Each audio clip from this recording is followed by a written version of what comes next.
Just a minute. Okay okay okay, आज बड़े कम आए। जल्दी आ गया मैं मतलब। चलिए शुरू करते हैं। Okay.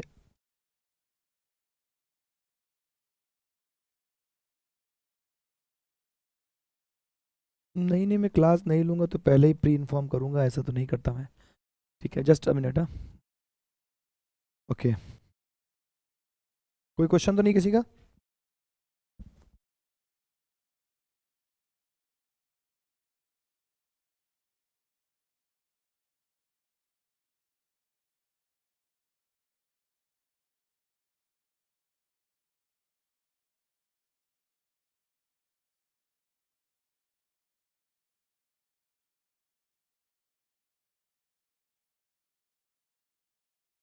Ishan Athar only two are there. Gyanish का तो अभी मैसेज ज्ञानीश का तो अभी मैसेज आया था कि मैं अभी ज्वाइन करता हूँ। आई होप जल्दी ज्वाइन करेगा वो। चलिए तब तक शुरू करते हैं। तो कल हम लोग कहाँ पर थे?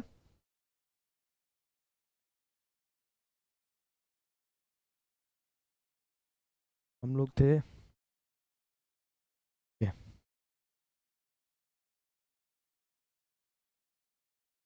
जैसे कल मेरी सिर्फ 2 ही घंटे की मतलब दो एक ही क्लास है लंबी, तो आराम से शाम को क्लास ले सकता हूँ। हो सकेगा थोड़ा जल्दी ले लूँगा, अगर आप लोग अवेलेबल होगे तो 7:30 से शुरू कर दिया जाएगा।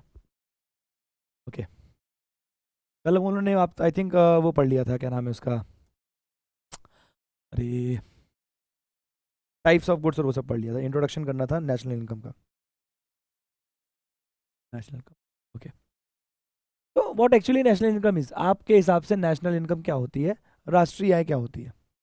ठीक है, अगर आपसे पूछा जाए कि नेशनल इनकम से आप क्या समझते हो, what do you understand by national income, the term national income, तो आप क्या बोलोगे? ठीक है। जनरली नेशनल इनकम का जो मतलब होता है,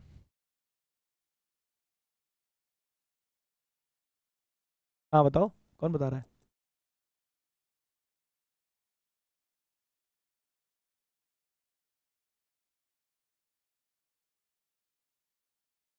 देखिए, नेशनल इनकम में आपको यहाँ पर दो तीन चीज़ें समझनी होगी। सबसे पहली चीज़ तो, when we calculate the national income, we only consider the factor income.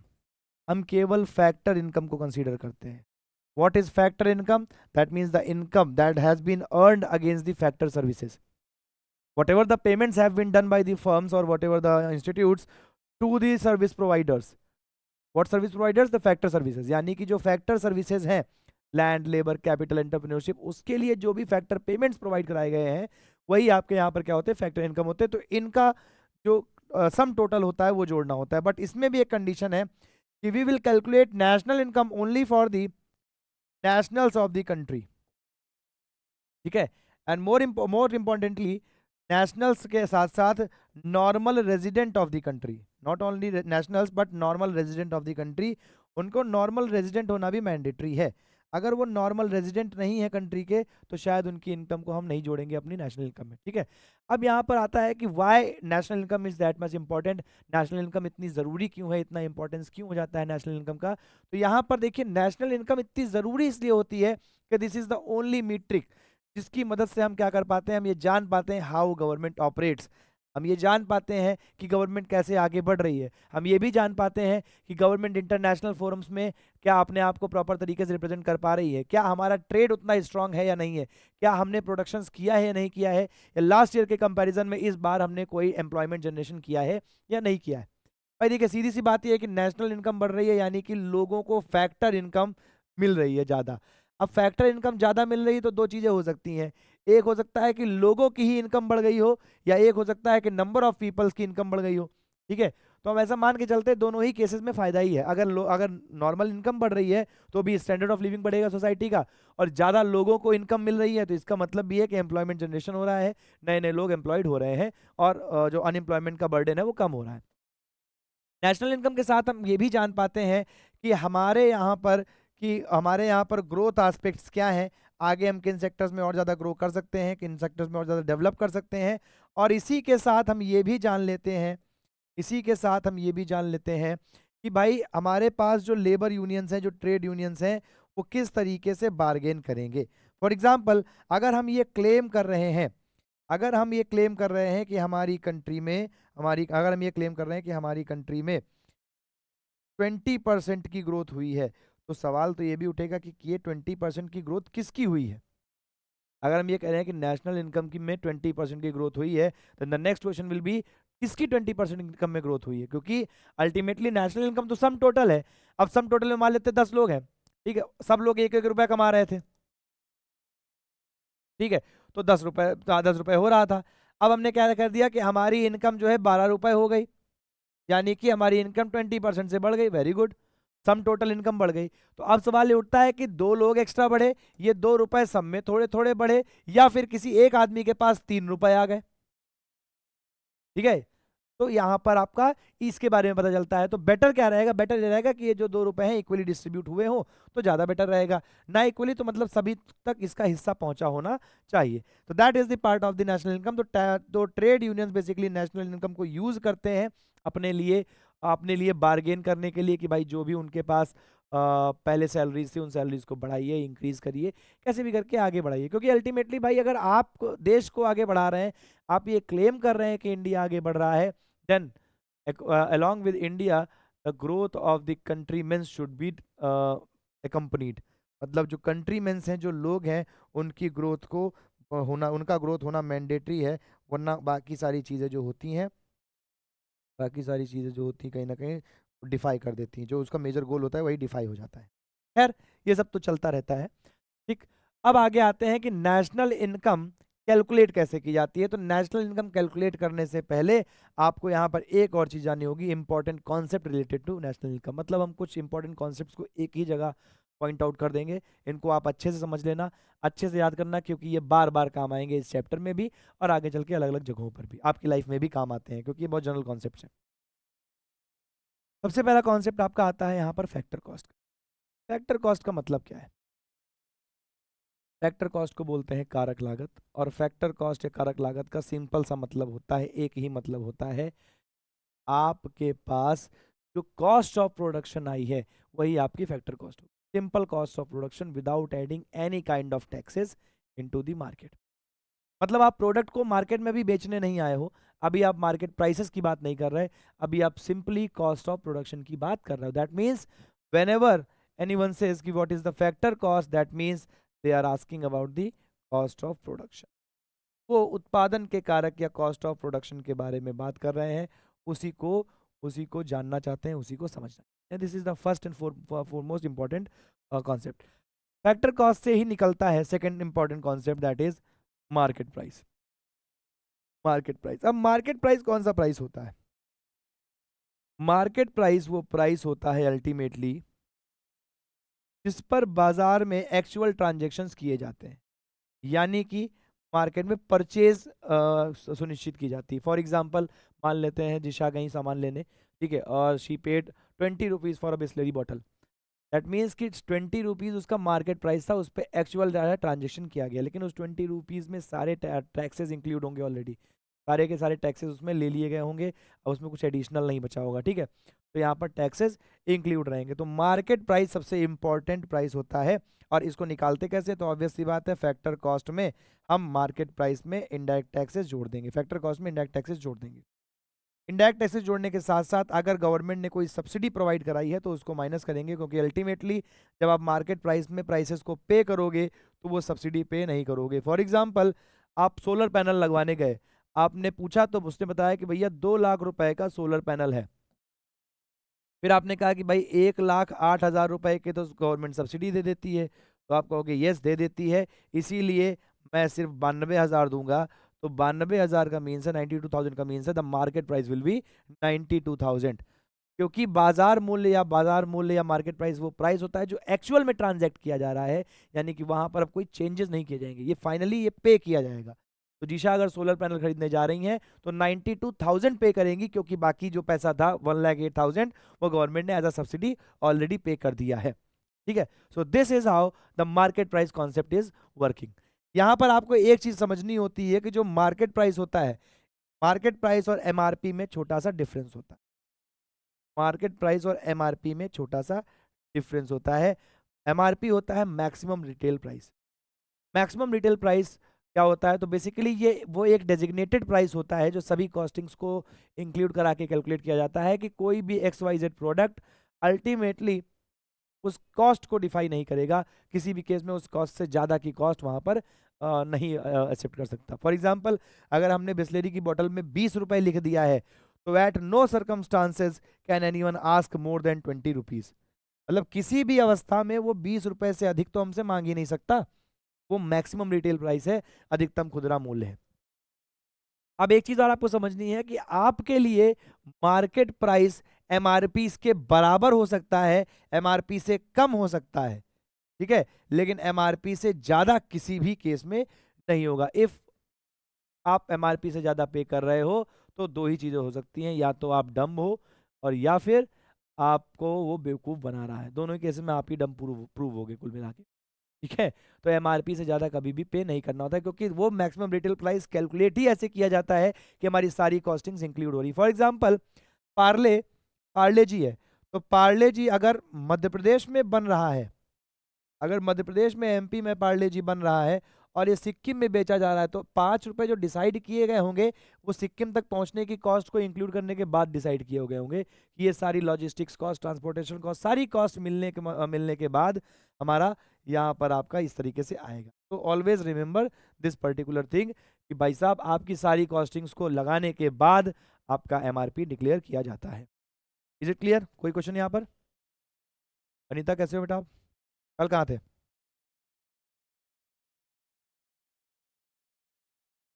अच्छा, हाँ आजकल मौसम बहुत चेंज है, मेरा खुद ही गला बैठा हुआ है, बस चिल्ला रहा हूँ।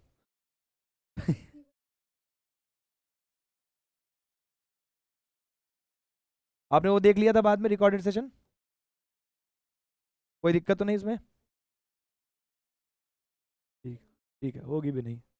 मैं पढ़ाऊँ दिक्कत हो जाए तो पढ़ाना बेकार है। सॉरी।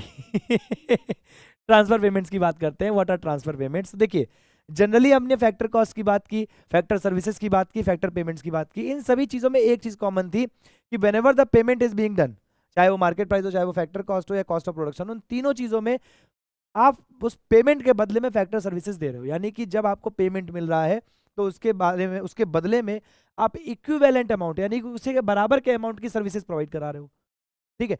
अब जब आप उसी के बराबर के अमाउंट की सर्विसेज प्रोवाइड करा रहे हो तो क्या हो जाता है कि वो आपका फैक्टर पेमेंट या फैक्टर इनकम हो जाती है, या कह सकते हो आप कारक आय हो जाती है। But transfer payments are those payments for which no services has been created और no good has been created. ये आपके यूनिलेटरल पेमेंट्स होते हैं। क्या होते हैं?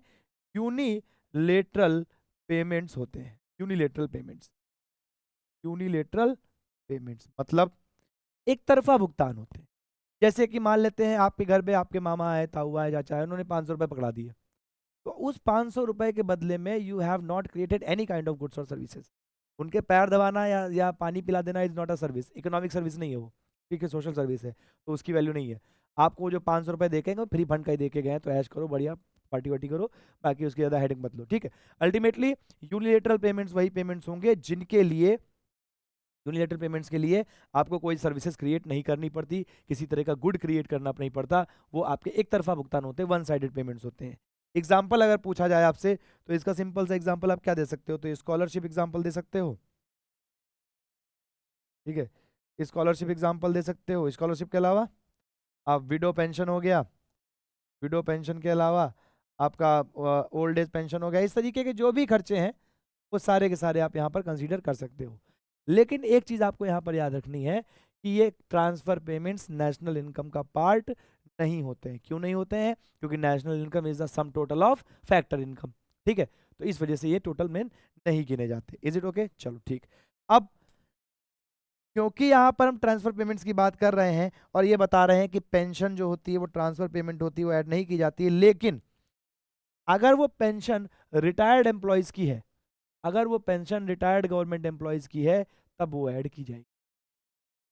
तब ये old age pension, window pension, ये सब दिए रहे तो कोई बात नहीं, लेकिन अगर पेंशन जो है वो रिटायर्ड एम्प्लॉयज की है तो वो ट्रांसफर पेमेंट नहीं मानी जाती। रिटायर्ड एम्प्लॉयज की जो पेमेंट होती है, पेंशन होती है, वो आपका ट्रांसफर पेमेंट नहीं मानी जाती। ऐसा क्यों? Why? Because they have already provided their services during their tenure and you have not fully paid them. आपने उनको पूरा पेमेंट नहीं दिया था, जब वो काम कर रहे थे उनकी सैलरी का कुछ पार्ट आप कंट्रीब्यूशन के फॉर्म में काट रहे थे, और इसी वजह से जब वो रिटायर हुए तो ये आपकी ड्यूटी है कि तो उनका रिमेनिंग अमाउंट आप उनको पे करते रहोगे, पे बैक करते रहोगे। ठीक है, तो ये आपका कॉन्सेप्ट हो जाता है यहाँ पर ट्रांसफर पेमेंट का, हस्तांतरण भुगतान का। Any question from anyone? You can give me 1 minute just, कोई क्वेश्चन हो तो बताओ।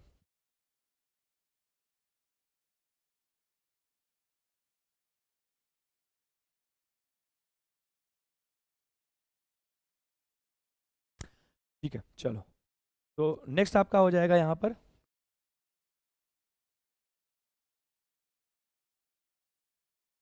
Net factor income from abroad, NFIA, net factor income from abroad, net factor income from abroad, NFIA। इसमें किसी को कोई क्वेश्चन तो नहीं?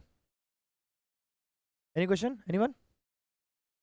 ठीक है, तो net factor income from abroad आपका हो जाएगा।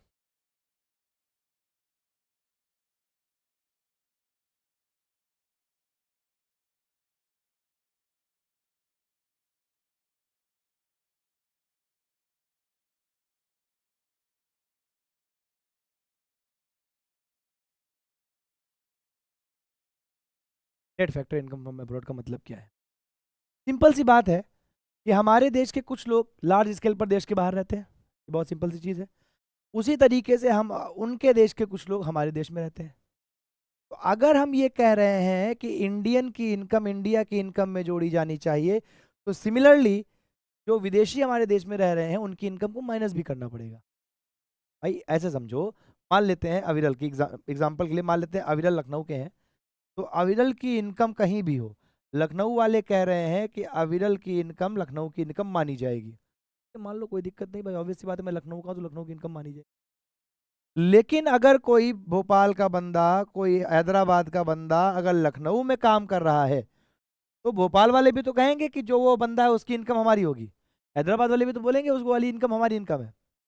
दैट मीन्स अगर अविरल 4 लाख रुपए कमा रहे हैं और वो लखनऊ को भेज रहे हैं, और ये आपका हैदराबाद में बैठा हुआ बंदा आपका 1.5 लाख रुपए कमा रहा है, तो लखनऊ की इनकम कितनी होगी जाके? लखनऊ की इनकम बचेगी केवल 2.5 लाख रुपए। हाउ?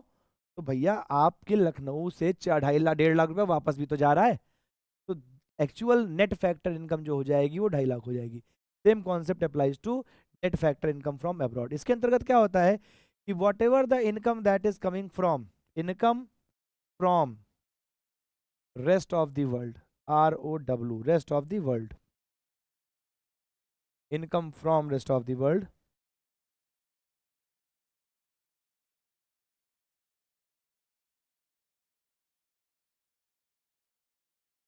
रुक जाओ अब, ठीक है, income from rest of the world minus income to rest of the world. इसमें किसी को कोई डाउट है? एनीवन? क्या ही डाउट होगा, इजी है ना? चलो, नेट फैक्टर इनकम अब्रॉड के बाद आता है डेप्रिसिएशन।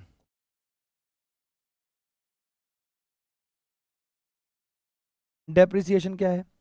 तो depreciation is very simple, the value of wear and tear, value of wear and tear in it. बाजार में, बाजार में sorry, wear and tear of product, wear and tear of, यानी कि बाजार में जो भी प्रोडक्ट का वियर एंड टीयर हो रहा है, जो भी प्रोडक्ट आपका टूट रहा है, घिस रहा है, उसकी जो वैल्यू है, उस वैल्यू को हम कंसीडर कर लेते हैं डेप्रिसिएशन। अब इसको एक एग्जांपल समझते हैं, मान लेते हैं आपने एक मोबाइल खरीदा। अब आप एक मोबाइल एकदम पैक्ड डिब्बा लेके आए 10,000 रुपए का, और वो 10,000 रुपए के फ़ोन को लेके घर आए आप, आपने 15 मिनट चलाया, आपको मज़ा नहीं आया, आप वो फ़ोन लेके वापस दुकान के पास गए, तो आपने कहा कि भैया ऐसा है, इस फ़ोन को वापस ले लो। क्या वो फ़ोन वापस 10,000 रुपये में ले लेगा? नहीं लेगा। क्यों? क्योंकि ऐसा माना जाएगा कि इस फ़ोन को आपने यूज़ किया है तो इसमें कुछ ना कुछ वियर एंड टीयर आया होगा। ठीक है, तो उस वियर एंड टीयर की वजह से आप वो फ़ोन नहीं लेना चाहोगे अल्टीमेटली। ठीक है, तो क्योंकि आप वो फ़ोन नहीं लेना चाहोगे तो वो जो वियर एंड टियर आया, जो उसकी वैल्यू है उसको आप घटा दोगे। आप कहोगे भैया देखो ऐसा है, फ़ोन खुल गया है, इस वजह से हम 8,000 का लेंगे। तो जो 2,000 रुपये आपने लगाए, डेप्रिसिएशन था वही। जो वियर एंड टियर में घिसने में जो आपने 2,000 रुपये की आंका, वही आपका डेप्रिसिएशन था। So this is how depreciation works in the market. Is it clear? Anyone? कोई प्रॉब्लम?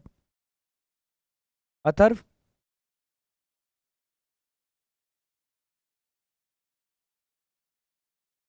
अथर्व क्लियर है? Okay okay okay.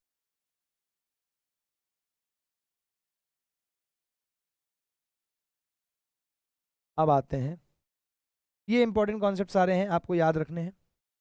ठीक है, और इस वाली इक्वेशन को तो आपको ज़रूर याद रखना है, ये आगे काम आएगी। ठीक है, M P is equal to F C plus I T minus subsidy आपको काम आने वाला है, ऑलवेज रिमेंबर।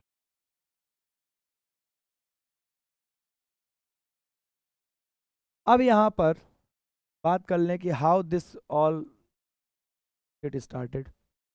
तो इसकी स्टार्टिंग हुई थी 1868 में। बीच में एक किसी महान इकोनॉमिस्ट ने एक रील डाली थी, नाम नहीं लोगे, आप जानते हो, कि अंग्रेजों ने हमें नहीं लूटा, britishers have not looted us. तो I think he miss to read poverty and un British rule in India. That book was written by Dadabhai Naoroji. 1868 में के टाइम पर दादा भाई नौरोजी ने ड्रेन ऑफ वेल्थ की थ्योरी दी, और ड्रेन ऑफ वेल्थ की थ्योरी में पहली बार ये बताया कि इंडिया की नेशनल इनकम क्या हो सकती है, इंडिया की नेशनल इनकम को कैसे कैलकुलेट किया जाना चाहिए। और उसी के अकॉर्डिंगली अराउंड 15 से 20 रुपए पर कैपिटा पर ईयर का नेशनल इनकम बताया उन्होंने। ठीक, उन्होंने बताया कि 20 रुपए के आसपास पर कैपिटा पर इनकम, पर कैपिटा 20 रुपए पर कैपिटा पर ईयर आएगा। अब समझिए कि एक आदमी साल भर में 20 रुपए की इनकम कमा रहा है एवरेज पर भारत में। ऑल्दो इस चीज़ को किसी ने वैलिडेट नहीं किया। क्यों वैलिडेट नहीं किया? क्योंकि ये साइंटिफिक मेथोडोलॉजी नहीं थी, कोई साइंटिफिक इसमें प्रूफ नहीं था। इस वजह से लोगों ने कहा कि नहीं नहीं, इतना कम नहीं हो सकता, और दादा भाई नौरोजी की इन एजम्पशंस को कहीं ना कहीं डिनाई कर दिया गया। स्टिल उन्होंने इसको स्ट्रांगली प्रेजेंट किया था, इसलिए इसको अभी भी कंसीडर किया जाता है। उन्होंने 1868 के अराउंड दिया था, और उसके बाद एक किताब लिखी थी जिस किताब का नाम था poverty and un British rule in India. On British rule in India.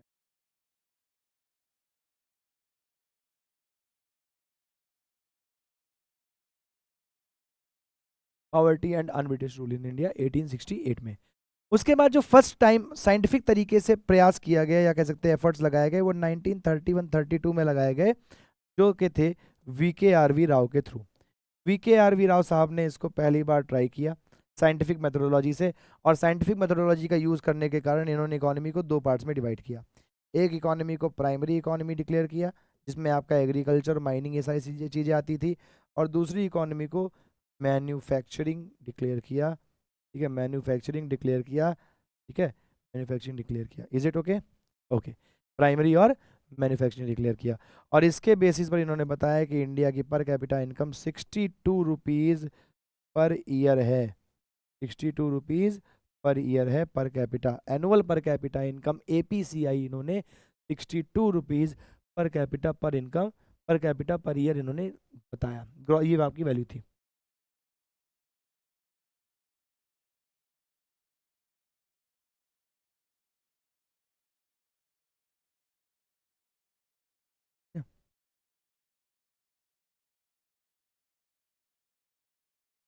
Is it okay? ठीक है, ठीक। इसके बाद एक एक एफर्ट किया गया था बॉम्बे प्लान के थ्रू, तो उन्होंने 75 रुपीज़ बताया, खैर उसको बाद में हम कंसिडर करेंगे। 1948 में आफ्टर इंडिपेंडेंस, आज़ादी के बाद, गवर्नमेंट ने एक 3 मेंबर्ड कमेटी जो है बनाई, 3 मेंबर्ड कमेटी इस्टेब्लिश की। इस 3 मेंबर्ड कमेटी के जो चेयरमैन थे वो थे PC महालनोबिस। PC महालनोबिस। और PC महालनोबिस के अलावा जो दो अदर मेंबर्स थे वो थे doctor DR Gadgil, DR Gadgil, और VKRV राव, इन तीनों भाई साहब ने मिलकर, ठीक है, 1951 में फर्स्ट टाइम अपनी रिपोर्ट पब्लिश की। 1951 में क्या किया? रिपोर्ट प्रकाशित की या पब्लिश की? रिपोर्ट पब्लिश की, ठीक, रिपोर्ट पब्लिश की। और 1951 में अपनी रिपोर्ट पब्लिश करके ये बताया कि 1948 में इंडिया की नेशनल इनकम 8,710 करोड़ रुपए थी और एनुअल पर कैपिटा इनकम 225 रुपए, 225 रुपए, ठीक है, 225। ठीक है, अब आप समझिए कि आज हम $5 ट्रिलियन का सपना देखते हैं और हमारी जो इकोनॉमी थी उसका पूरा साइज ही 8,710 करोड़ का था। आजकल तो इतना किसी नेता के यहाँ छापा मार दो तो इससे ज़्यादा ही मिल जाएगा बल्कि, ठीक है। और मतलब इतना तो मजाक मजाक में खा जाते हैं, उससे ज़्यादा ही होता है, मजाक मजाक में इतना तो हजम में कर लेते हैं। 8,710 करोड़ रुपए is a huge, but still India के हिसाब से वो ठीक नहीं था। बट फिर भी हमने एक अच्छा सफ़र तय किया। आज हम जो सपना देख रहे हैं $5 ट्रिलियन का, वो देख पा रहे हैं क्योंकि कुछ स्ट्रांग लीडर्स हमारे पास रहे पीछे सालों में, आज भी हैं, ठीक है। उसके बाद क्योंकि ये कमेटी वाला सीन जो है लंबा टाइम ले रहा था, ऑब्वियस सी बात है इंडिविजुअल कमेटीज लंबा टाइम लेंगी। गवर्नमेंट को लगा कि we should have a dedicated body for it, हमारे पास एक ऐसी डेडिकेटेड बॉडी होनी चाहिए जो यही काम करे, जो क्या करे, डेटा कलेक्शन करे और डेटा कलेक्शन के बाद उसको जो है सबमिट करे। इसलिए गवर्नमेंट ऑफ इंडिया ने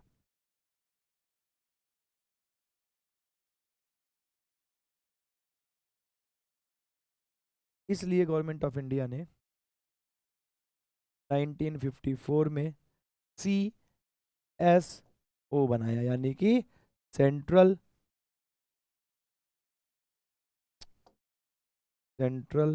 स्टैटिस्टिक्स ऑफिस बनाया, ठीक है। और इसको ये ड्यूटी दी कि पर ईयर तुमको क्या करना पड़ेगा, डेटा पब्लिश करना पड़ेगा, पर ईयर डेटा पब्लिश करना पड़ेगा on the sample survey provided by NSSO, यानी NSSO जो सैंपल सर्वे प्रोवाइड कराएगा उसके बेसिस पर आप क्या करोगे, आप डेटा पब्लिश करोगे, आप डेटा पब्लिश करोगे। 2009 में यानी 2019 में 2019 में on the recommendations of the Rangarajan committee CSO और NSO को मर्ज कर दिया गया। ऐसा क्यों हुआ मर्ज कर दिया गया, एक मिनट बताता हूँ। सॉरी, CSO और NSSO को मर्ज कर दिया गया और मर्ज करके एक सिंगल बॉडी बना दी गई, नेशनल स्टैटिस्टिकल ऑफिस, जो कि अंडर आती है ministry of statistics and programme implementation, ministry of statistics and programme implement, MoSPI, जिसको हम लोग आसान भाषा में मॉस्पी बोलते हैं, आम भाषा में मॉस्पी बोलते हैं, ठीक है। ये पूरा हिस्ट्री थी जिसके बेसिस पर हमने देखा कि आपका नेशनल इनकम कैलकुलेट होता है। अब देखो होता क्या था, 1954 के बाद जब CSO और NSSO का गठन हुआ, NSSO क्या करता था, सैंपल सर्वे करता था और उस सैंपल सर्वे के हिसाब पर, आधार पर ये जो CSO है वो एज्यूम करता था, CSO क्या करता था, एज्यूम करता था कि अच्छा हमको इतना इतना कैलकुलेशन करना है। बेसिकली हमारे जितने भी GDP एस्टिमेशन है वो एस्टिमेशन बेस्ड है। अब आप समझिए इतने बड़े देश की GDP के लिए अगर हम एस्टिमेशन ले रहे हैं, ठीक है, इतनी बड़े देश की GDP के लिए अगर हम एस्टिमेशन ले रहे हैं तो कहीं ना कहीं फिर प्रॉब्लम तो आएगी ही। हमारे पास रियल डेटा ही नहीं पहुंच पाता और क्योंकि रियल डेटा नहीं पहुंचता इसलिए हम प्रॉपर पॉलिसी मेकिंग भी नहीं कर पाते। सरकार के सामने सबसे बड़ी समस्या आती, कोई भी सरकार हो, सबसे बड़ी चुनौती यही आती है कि यार हम नीति निर्माण करें तो करें कैसे। लोगों से पूछने जाओ भाई तुम कितना कमाते हो तो वो उनको नजर लग जाती है तो वो बताते नहीं कितना कमाते हैं। लोगों से कहा जाए कि भैया खर्चा कर रहे हो रसीद ले लो तो उनको शर्म आती है रसीद मांगने में, ठीक है। तो अल्टीमेटली जो हमारी डेटा कलेक्ट होती है वो एस्टिमेशन बेस्ड होती है कि भैया इतना इतना प्रोडक्शन लास्ट ईयर हुआ था, इतना इतना प्रोडक्शन इस साल हुआ है, एस्टिमेट कर लेते हैं, अंदाजा लगा लेते हैं कि ऐसा ऐसा हो रहा होगा। लेकिन ऐसा ऐसा करने से कोई काम खास होता नहीं है, अल्टीमेटली कोई रिजल्ट्स निकल के नहीं आते। इसीलिए कहा गया कि भाई अगर ये दोनों सिंगल बॉडी हो तो सिंगल बॉडी होने पर क्या होता है, ज़्यादा इफेक्टिव और ज़्यादा क्वालिटेटिव रिजल्ट्स निकल के आते हैं। और यही हमें चाहिए था, अल्टीमेटली हमें क्या चाहिए कि हमें क्वालिटी रिजल्ट चाहिए थे, और क्वालिटी रिजल्ट्स के लिए हमें क्या चाहिए, एक इफेक्टिव बॉडी चाहिए। इसीलिए हमने क्या किया, रंगराजन कमेटी ने क्या किया, रिकमेंड किया कि इन दोनों को मर्ज कर दो। सरकार ने 2019 में ये बात मानी और अल्टीमेटली क्या कर दिया, सीएसओ और एनएसएसओ को मर्ज कर दिया। सीएसओ और एनएसएसओ को मर्ज करने के बाद फाइनल जो बॉडी बन के आती है वो नेशनल स्टैटिस्टिकल ऑफिस बन के आती है, जो थी मॉस्पी या ministry of statistics and programme implementation. ठीक है, this is the history of the evaluation of national income in India. अब हम इसके आगे पढ़ेंगे किन किन चीज़ों के बारे में। तो we will read about the GDP, PNP, NNP, NDP, NI, PCI, PI, PDI, इतने इतने इंडिकेटर्स हैं, इन सब के बारे में पढ़ेंगे। कौन कौन से हैं, तो जीडीपी पढ़ेंगे, जीएनपी पढ़ेंगे, एनएनपी पढ़ेंगे, एनडीपी पढ़ेंगे, फिर नेशनल इनकम क्या होती है, पर कैपिटा इनकम क्या होती है, प्राइवेट इनकम क्या होती है, पर्सनल इनकम क्या होती है, और सबसे लास्ट हम पहुंचेंगे what is personal disposable income. ठीक है, लेकिन ये पढ़ेंगे हम कल, क्योंकि आज लोग भी कम है और दूसरी चीज लगेगा time, and I want to cover this it in a single class. तो कल हो सकता है 7:30 बजे मैं बुलाऊं। ठीक है, देख लूंगा शेड्यूल कैसा है, मैं आपको प्री इन्फॉर्म कर दूंगा भाई, 2-2:30 बजे तक मैसेज डाल दूंगा क्लियर करके, 3 बजे तक कि भाई अगर अगर पॉसिबल होगा तो मैं 7:30 बजे से ही क्लास ले लूंगा। तो लंबी क्लास में इसको पूरा एक क्लास में कवर कर लेंगे, that will be much better, समझ में भी आ जाएंगी, जो प्रॉब्लम्स होंगी वो भी सॉल्व हो जाएंगी। अभी तक आप कल रिवाइज कर लेना, और हो सकेगा तो मैं संडे को छोटा सा टेस्ट मार दूंगा। ठीक है, वैसे तो छुट्टी रहती है, बट मैं आपको टेस्ट प्रोवाइड कर दूंगा तो आप उसको रिवाइज कर पाओगे। ठीक है, और उसको दे पाओगे। ठीक है, I hope it will be better for you. Okay, thank you, जल्दी मिलते हैं। जय हिंद, जय